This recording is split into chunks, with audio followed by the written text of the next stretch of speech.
Welcome back to the Wild at Heart podcast here in the week of April 3rd.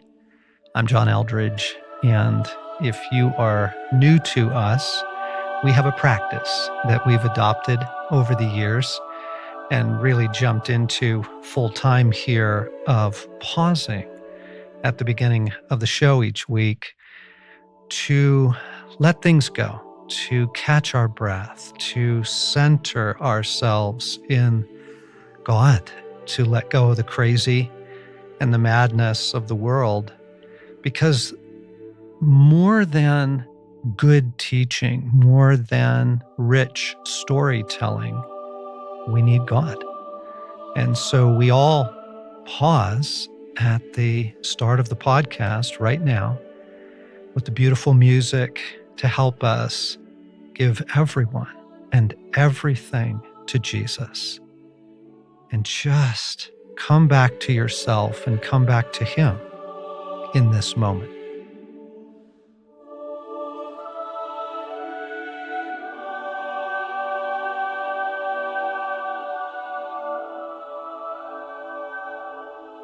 Jesus, we do give everyone and everything to you. My world, my work, relationships, all things now, the news.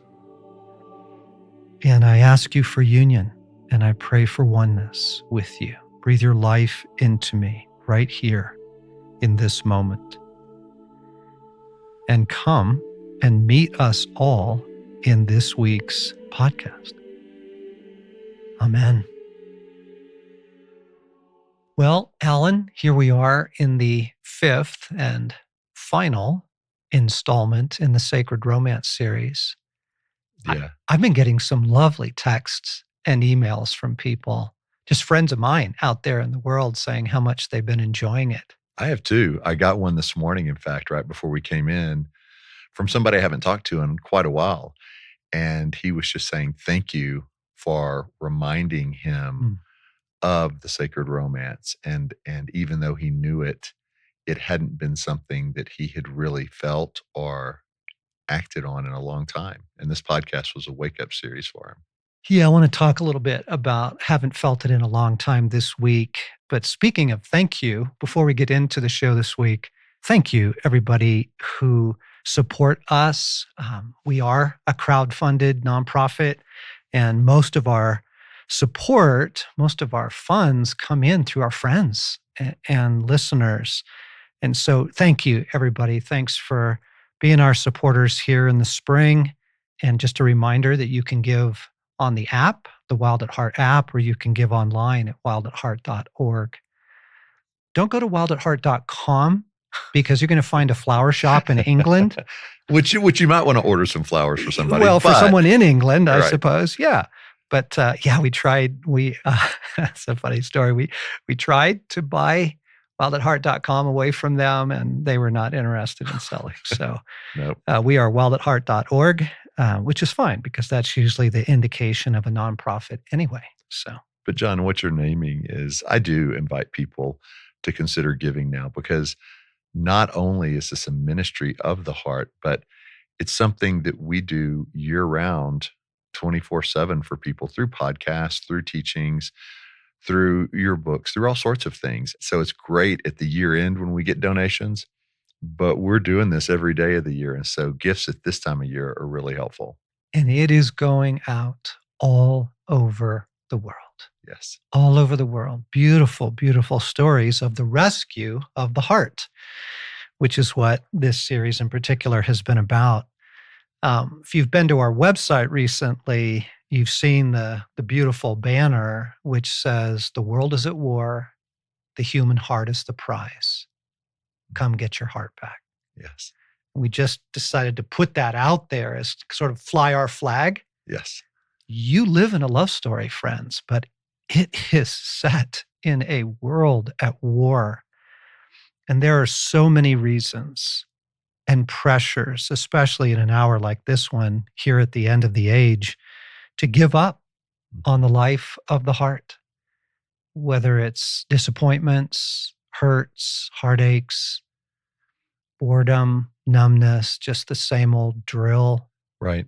just the temptation is just withdraw, play it safe, hunker down, and just try to weather the storm. But that's not living from the heart. And God invites us to so much more. Yeah, it's chaotic. Yes, the world is at war. Yes, we have an enemy. And that's the minor theme, as you keep saying.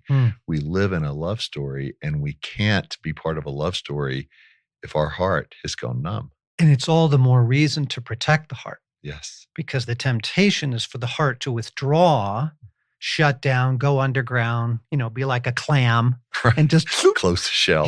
close the shell and weather the storm. But the heart actually won't endure that for very long. I mean, Craig used to use a line from Maurice Roberts that the heart will go silently in search of other lovers. And so last week, we had Craig on from that beautiful talk he gave during the Sacred Romance conferences on less wild lovers. Yes. What did that expose for you? It exposed, well, first of all, I loved his honesty and his humor, where, I mean, I could just see him at the vending machine trying to get that bag of chips out.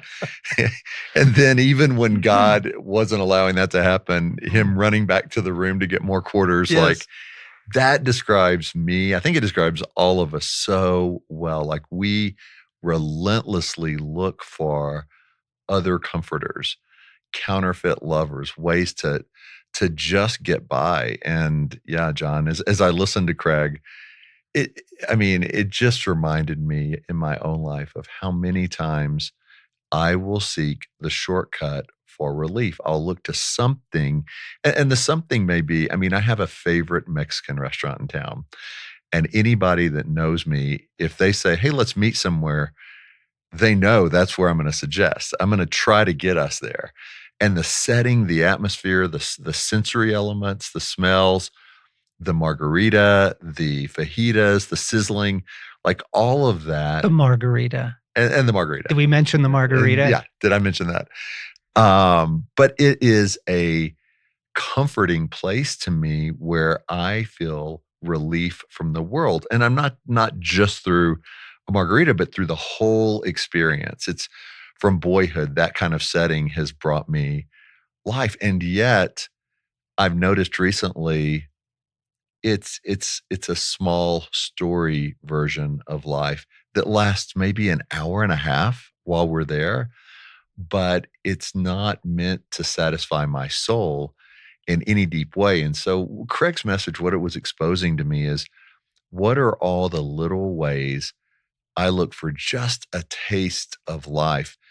And ultimately, none of them lasts more than a few minutes, a few hours. And John, I think what I've wrestled with since I heard Craig's message again is, I know that, and yet something in me still is disappointed when it doesn't work. Like if I'm naming honestly what I feel, it's it still didn't work, or it wasn't enough. And so I have to take that to God, because otherwise I just try to shift to the next thing. Or enough of those experiences of, dang, it didn't work, and then your heart shuts down. Right? Then you just go to numbness, busyness. Right. Let's just go to work. Let's just get things done. Start believing that nothing can fill that emptiness instead of God. Exactly. I have a little treat for our listeners this week. I want to play some portions of a song that my sweet friend Julie sent me this week. And it was one of those texts of, hey, enjoying the series so much. Yes. Have you heard this song? And it was lovely in two ways. One, because she really got swept up in the sacred romance right as we were beginning to teach on it. So this is, years and years ago, and she was a young woman, and it really captured and released her heart. And so it was really sweet to think back on those days and go, oh yeah, we were all caught up in something really beautiful as God began. Yes. As he began to do this. And then the song itself that she sent is also really beautiful. This is Pat Barrett's song, sails, in which he begins the song by saying, falling is easy, staying in love is hard. And that's certainly on a human level, and I think people can really relate to that in marriages. But he's talking about Jesus. He's talking about the love affair. And it's like falling in love is easy. Falling is easy. Staying in love is hard to be honest, and to keep our heart open. Yes. That's the hard thing in a world at war. And then Steffany Gretzinger comes in and picks up with, I'm finally seeing you were here all along. Your love wasn't absent. It doesn't come or go. So I want to play this section of the song for our listeners, and then let's react to it. Falling is easy, but staying in love is hard.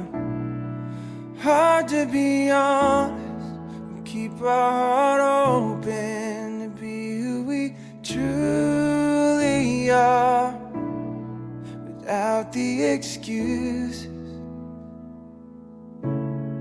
without the facade.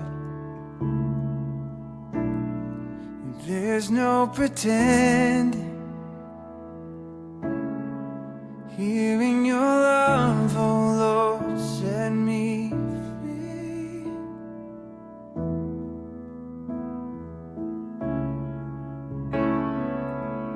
Oh Lord, set me free.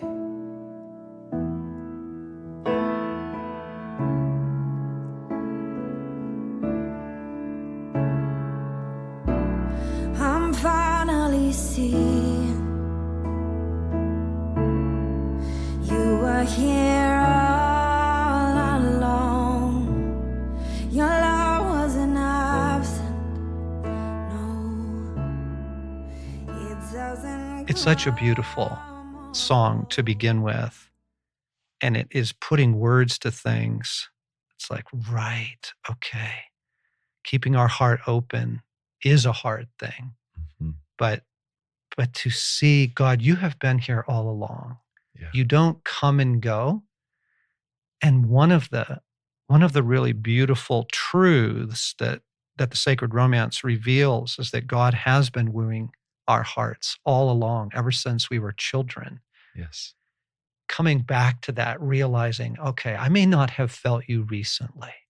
The romance may not be present to me right now in ways that I'm experiencing it, but I can begin with, I need to keep my heart open. And your love doesn't come and go. Yeah, those lyrics, John, are just so right on for what to me is something I need to remember daily. You know, the two lines that stood out to me the most were falling is easy, staying in love is hard. And it reminds me that the infatuation stage feels really good and is fun and it is wild and it is beautiful. But with Jesus, I do need to focus more in my own life on how do I stay in the romance, not just experience bits and pieces that feel good and then move on. Exactly. But bask in it, stay in it. Exactly. Because God will do something. He is a wild lover. He is wild. Mm-hmm. And that's why the less wild lovers feel more attractive to us at times, because we can control them. Wow. What God will do in his wildness is he will come, he will woo, and then he will retreat, not from us, but the experience retreats a little bit. And we think, oh, see, I've blown it, or he's not with me or something, where what he is doing is wooing us further in. Come, follow me. If you feel God like beginning to what feels like retreat or play hide and seek, follow him, chase him. This will happen to me in times of prayer. I will be in a deep time of kind of what we do at the top of the podcast each week. I'll be in a deep time of centering prayer, releasing all things, turning inward, communing with the God who now lives within us because Christ now dwells within these temples here. And then he will go deeper. Like his presence, I can feel him going, now come deeper. And if I don't follow, it does feel like he left. It feels like, oh, well, that's the end of our time together. Where in fact, what he's doing is wooing us and drawing us away from the world, away from our less wild lovers and deeper into him. Interesting. Which is why we're going to play another piece of the song now, because then he comes to, what do you do? And Pat sings, and then Amanda Cook and Steffany come in on this of, I let out the sails of my heart. Here I am, here you are. I let out the sails of my heart. In other words, I'm going to open that clam up.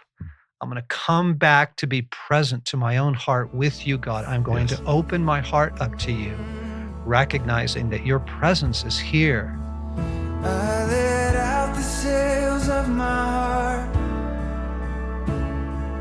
Here I am, here you are.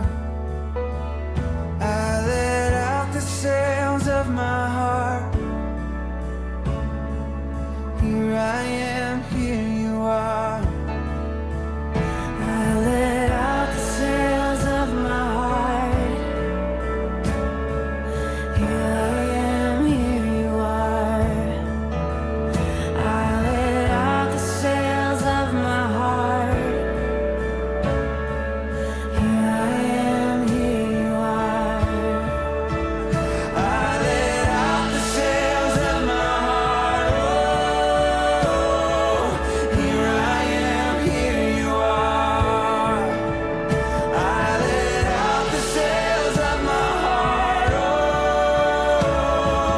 here I am. Oh, here you are. I let out the sails of my heart. I love the invitation. I love the invitation. Will I live from the heart? Will I open up my heart once again to God? Yeah, it reminds me, back in our first podcast in this series, we were talking about this story an ally had shared about dropping his oars and raising the sail, and the expectancy of the wind of the Spirit. I want that to lead me, not my own self-effort, not my own thoughts of where I should go, what I should do, that God maybe won't show up, so I'll take the lead. And this is such an invitation into expectancy of God taking us somewhere, as you said, deeper and wilder. If it doesn't feel risky, you're probably not living from the heart. If it doesn't feel out there at times, you're probably not living Christianity as it was meant to be lived. And so what I want to do with the close of the series here this week, with the invitation to let out the sails of your heart, is how do we recover the romance? How do we pick up the trail again and follow the wild one where he's going? And I just want to give some different thoughts, some different possibilities of that. Let's just visit some different ideas that might help folks. The first one is go back to where you last had it. Go back to when you last were experiencing intimacy with God, when your heart felt alive, when you felt that he was bringing something into your life, even if it's literally going through your photos on your phone. Yeah. And you may have to go back a few years, but find those places and those moments, go, oh, that birthday party, that dinner, or that time at the beach, or I remember the first snowfall of the year, and I remember standing in the window and there was just something so winsome about it all. Like, go back and pick up the trail. And Jesus did this in a really winsome way for Stacy and I several weeks ago now. The movie, The Jesus Revolution, we went and saw it when it first came out, and it's good. We recommend it, everybody, if you haven't seen it. But that is actually a piece of our story. Stacy and I came to Christ out of that Wow. revival in Southern California. I mean, we were there. We were hippies. We were dropping acid. The whole story of the film, like it's almost like our story. And she was the pretty blonde, and I was the lost guy. But Craig and Lori, Bart and Tana, there were so many Yes. out of this ministry. Actually, was born out of that revival. Watching that movie was so filled with nostalgia for us that it was like Jesus saying, remember guys, remember what that first love was like and what those early weeks and months of finding Jesus and being found by him, Yes. and the Bible studies we would go to. And yeah, it was a really winsome way of Jesus reminding me, oh my gosh, like you have been in my story, Lord. All these years you have been in my story, and it brought me back. Yeah. Yeah. And when you want to recover the romance, looking back, remembering, also, I think looking at what in our lives is creating a deep sense of longing or emotion, the tears when you're listening to a song, when you're watching a movie. Yes. And John, you have been great at helping me see over the years, like, don't just let that be, oh, wow, that was a powerful scene, or whoa, that was a great lyric. But to actually pause and go, but what's the deeper thing that God that you're stirring in my heart right now? Why does this stir me? Yeah. Right? Right. Yeah, like even just to tune in and go, why am I so deeply moved right now? Right. Yes. And then let God take us deeper into those places where he can fill those needs far beyond the movie or the song or whatever the thing we're seeing or experiencing can. John, in the Sacred Romance, there's a chapter that we didn't talk about for much length in this series, but I just wanted to read from it for a few minutes. It's called Desert Communion. And I'm just going to read a couple of paragraphs from this chapter. Please, yeah. Because it's so on point with what we're talking about. Brent wrote this chapter. This is from Brent. And so I'm just going to begin here. It is his voice, God's voice, that is whispered to us about a sacred romance. What do you hear when you listen for that gentle, quiet voice?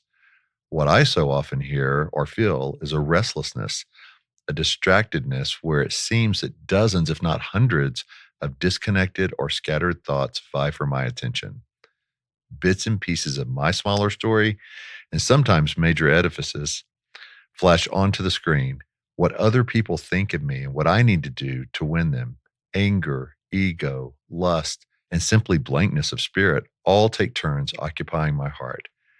Indeed, when I first listen to my heart, what I often hear is the language and clatter of my old lovers and not much else.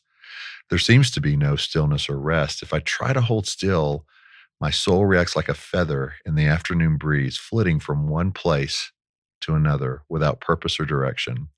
I almost seem invisible in the noise or blankness. Theologians refer to this condition as ontological lightness, the reality that when I stop doing and simply listen to my heart, I'm not anchored to anything substantive. I become aware that my very identity is synonymous with activity. And he goes on to describe how our whole culture is infected with this, that we get anchored to our performance, and out of our performance comes identities. And then we start to look to them and worship them. And as soon as we stop performing out of those identities, we feel like we disappear. And John, it was just this invitation in this chapter of Desert Communion to rest, to pause for a stillness with God. And I love how he describes it as a gentle quietness. Like it's not flashy, it's not loud, it's not going to compete. God is not going to compete with the noise of the world.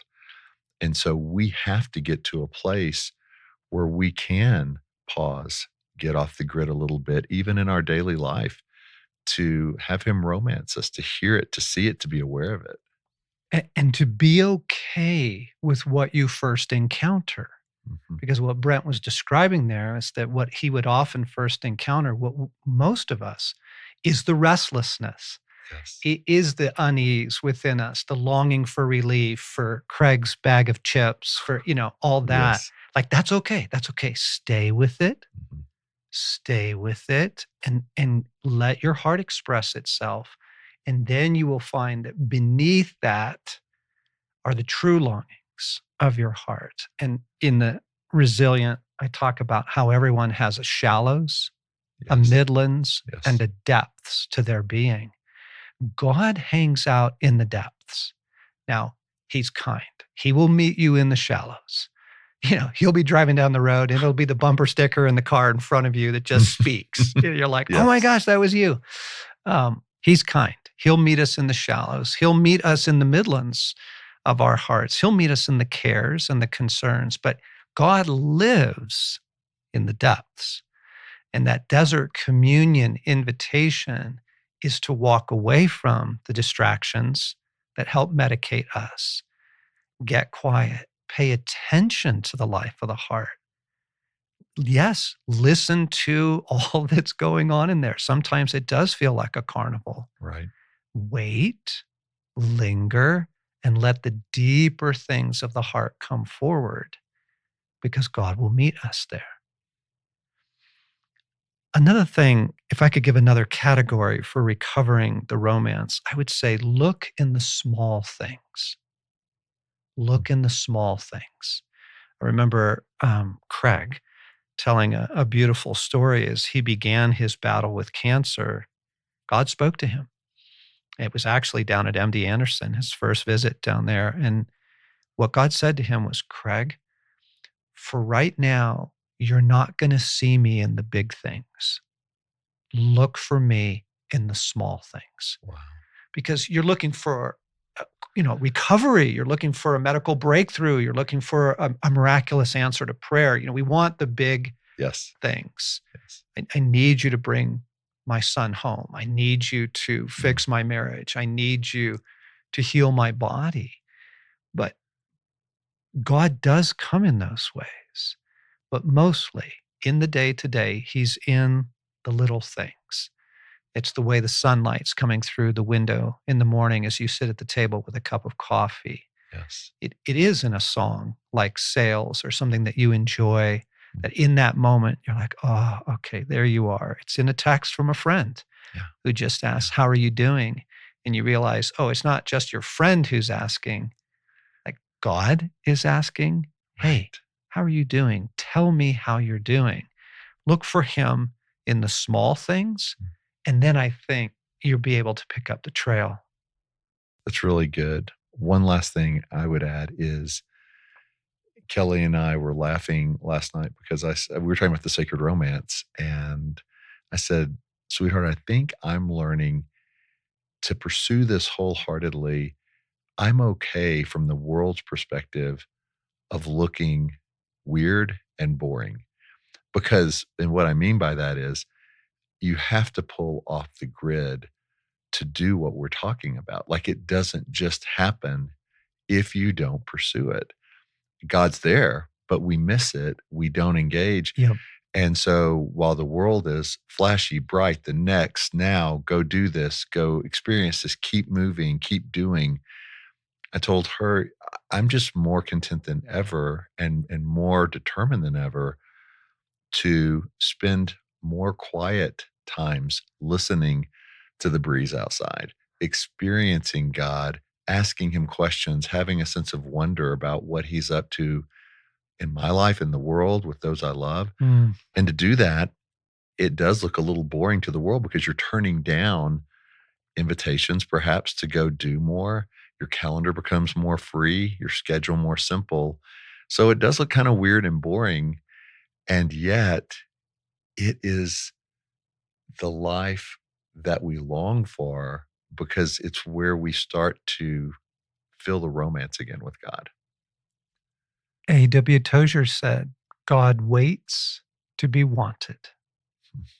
He waits to be wanted. I want to give one more place that people might be able to pick up the romance. What we have discovered over the years is the beauty that Jesus will meet you in your inner life. He will come to you there. And in your inner life, he can bring many, many beautiful things. Stacy and I did a podcast a couple years ago that centered around the idea of going into the garden of your heart to Yes. meet with Christ there. And we're going to put that in the show notes because it's not primarily in the external. And I can feel I can feel it. Like I'm convinced if I can go fly fishing this weekend, if I can just get, to the beach Yeah. this summer, I keep chasing external things. And God is often in those things. But in our day to day and in a world at war, the communion had better be frequent. I mean, it can't just be your annual vacation. All right. It's in the garden of your heart. It is in your inner life where he can meet you. And honestly, well, you were there. We had an event a few weeks ago, Alan, with some folks where we were doing this together and practicing, experiencing Eden in our hearts. And one of our friends said, "Oh my gosh, that was the 2-week vacation I needed." Wow. Was just that time with God. Like it is and can be that nourishing, healing. And then he can speak. He can speak to your fears. He can speak to your questions. Yes, you have questions about your life. So we're going to put in the show notes a centering prayer exercise that's really beautiful. Friends, we hope that this series is helping you. We hope that it is wooing, calling, guiding, instructing us all back into the love story here in the midst of a world that is in a very, very, very serious war. And for that very reason, you've got to protect the life of your heart. You've got to protect the life of your heart with God and his heart. Yeah. And to stay in this, don't let this journey end when the podcast series ends, friends, but stay in it. And there's a couple of ways. One, if you've never read The Sacred Romance, this is the time that we encourage you, like, get the book, listen to the audio, but dive deep into that message from John and from Brent. And if you want to listen to more of John and Brent's teaching, we featured Brent a few weeks ago and Craig last week from another series that happened after that. We're making both of those series available on our website. So just go to wildatheart.org/sacred romance, and you can choose to listen to every session if you want to from the 1997 conference with Brent and John, or the one a few years later with Craig and John. And in both of those, you've had a taste of, but that's a way to stay in it as well. I think the invitation from God is to once again let out the sails of your heart. I let out the sails of my heart. Here I am.